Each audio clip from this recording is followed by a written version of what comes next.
suggest two things. Number one, before you invest into any investment, you should know that if you are young and you have got income only 2005, this income will not remain there forever. Okay, because this is from my experience of advising many middle class that will eventually become 40 years old, 50 years old. So what I'm going to say here is that when you're young, you may have lower income, but you must take note that as time goes by, you continue to improve yourself, you continue to climb up the corporate ladder or started to business and expand the business, your income will eventually grow to 10,000, 20,000, 30,000 when you reach 40 or 50. That's number one.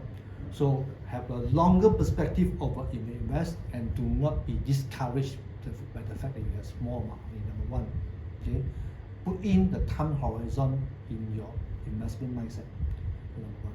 Number two is that if you are new, and to investment, and you are new to REITs, you are new to share markets, you are new to ETF, everything also new to you, I would always suggest you to start investing into something like a regular saving into unit trust investment, which is number one, it is affordable. Number two, it's highly regulated. And number three, there's a fund manager there to help you to do all the selection. And number four, inevitably, the fund manager will diversify the portfolio of, say, Malaysia equities to maybe 30 or 40 Malaysian shares. So you can start having their exposure to investment world by experiencing the investment of unit trust, and along the way learn to read their report, learn to read their fact sheet, learn to measure their performance. You can also go to some investment platform, and to learn more about this investment and the research. Okay, so when you feel more comfortable, more confident, of course, like what Ian said, you can start to invest into REIT stock, you can start investing into ETF, you can start investing into the stock in Malaysia or in the US. Okay, but to start with, I would suggest that unit trust could be a good starting point for any young or lower income investor.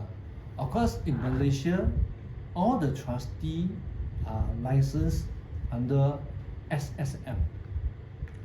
If I'm not mistaken, I think Bank Negara also to a certain extent also involved in giving some kind of like monitoring and then oversees how trustee operates.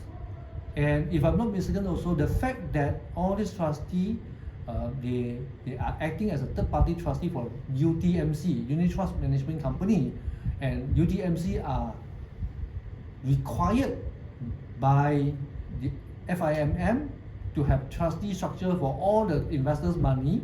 I believe FIMM also is involved also to a certain extent to make sure these trustees are credible, functionals and professional in protecting the unit trust investors' money.